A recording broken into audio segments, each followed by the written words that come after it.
Hi there everyone, my name is Wayne, I'm the ArmChair Red and welcome to my channel. When I launched my channel I made two commitments. Us as the ArmChair community were not going to take ourselves too seriously, and secondly we were going to have some fun along the way. In the spirit of having some fun, welcome to the first ever episode of the ArmChair Prediction Challenge. Going forward, I'll be giving subscribers the opportunity to submit their results to me their predictions to me every week via the email address that will be in the description of the video, and you'll have a chance to take on me, the ArmChair Red, and see whose football knowledge is superior. It would be wrong for me, however, on the first ever episode, not to reach out to the first subscriber to subscribe to the ArmChair Red channel. That gentleman is Clyde Abrahams from Cape Town, South Africa. Clyde, thank you very much for subscribing to the channel, and thank you for submitting your predictions. And straight off the bat, I can see Clyde knows his football.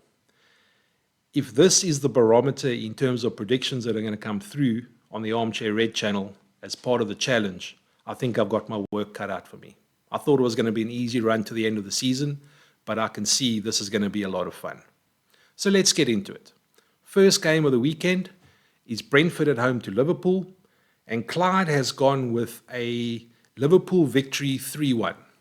Clyde says Liverpool should be too strong. Salah's back after his injury at the AFCON.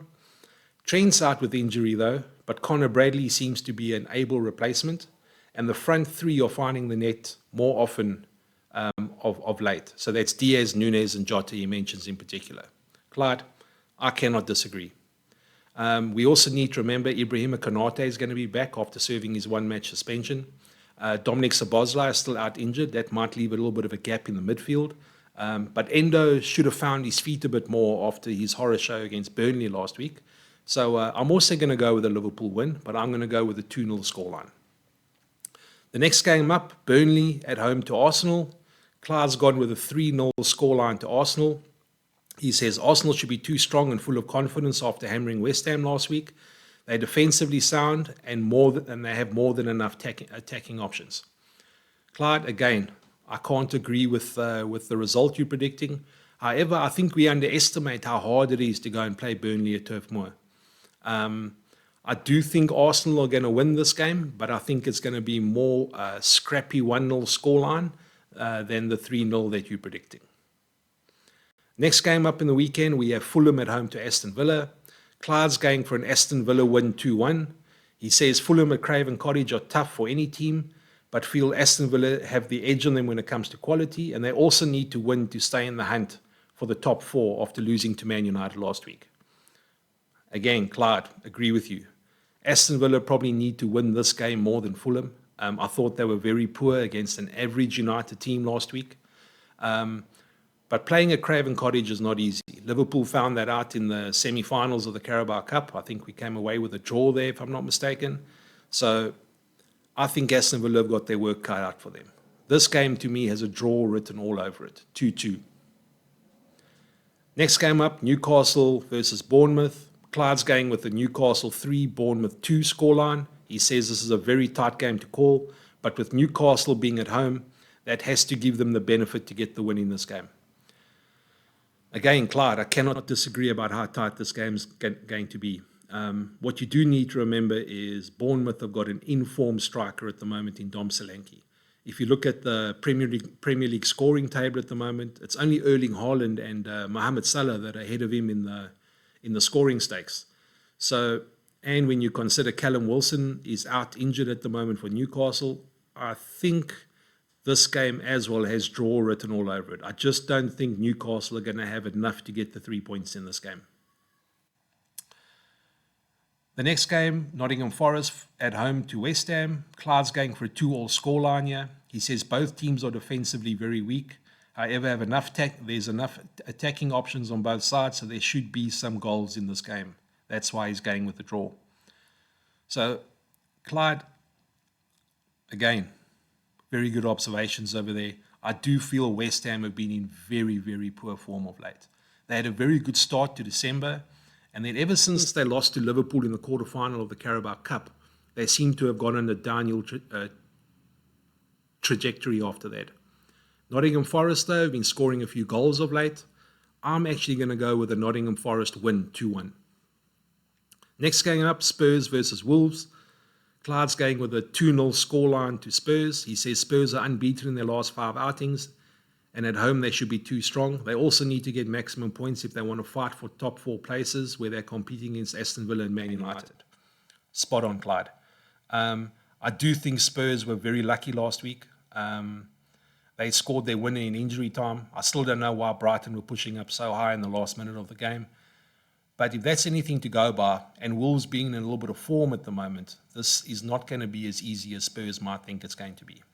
I'm actually going to go with a 2-2 scoreline. Spurs 2, Wolves 2.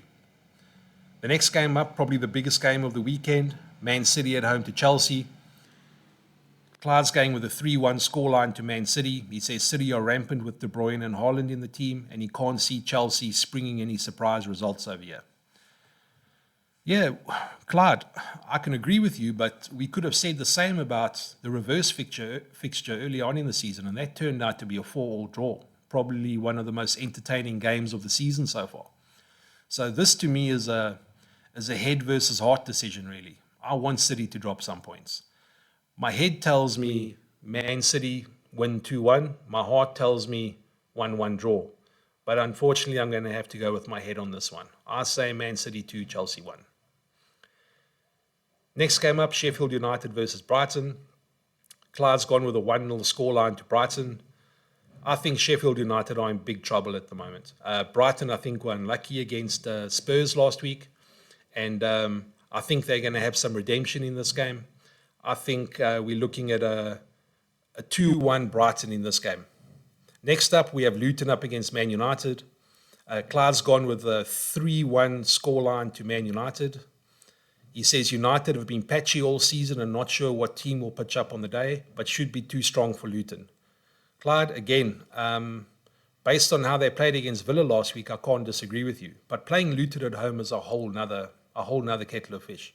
Liverpool experienced that at the start of the season, and they've actually been on a pretty decent run if you look at some of their last 5 results. There's 2 big 4-0 wins in there, one against Newcastle.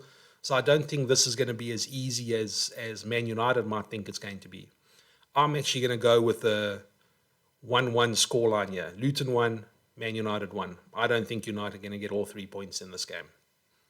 And then to the last game of the weekend, Monday night kickoff, Everton versus Crystal Palace. Clyde says Everton to win 1-0. He says Everton are desperate to get out of the relegation zone and have earned a nice couple of draws in recent games before expectantly losing to Man City last week. Goals are hard to come by, but hopefully they'll fare better against Palace that has let in 9 goals in their last 3 outings. Very good observations, Clyde. And I can't disagree with you on the result. We also need to take into account Roy Hodgson was apparently admitted to hospital today. He's not feeling well, so they're probably going to be without him on the sideline the weekend. And there's a potential second 10-point deduction coming Everton's way, according to financial fair play rules this season. So this is a must-win for Everton. I'm actually going to go with the Everton 2, Crystal Palace 0 scoreline. I think Everton will get the points in that game. So guys, that's game week 25. Thank you very much, Clyde, again for submitting your predictions. Fellow ArmChair community subscribers, please remember the email address will be in the description of the video. Submit your predictions for game week 26. And then in next week's episode, we'll do a quick rundown of how I performed against Clyde this week. And we will be taking on a new challenger next week. This is really going to be fun. Guys, look after yourselves. ArmChair Red, out.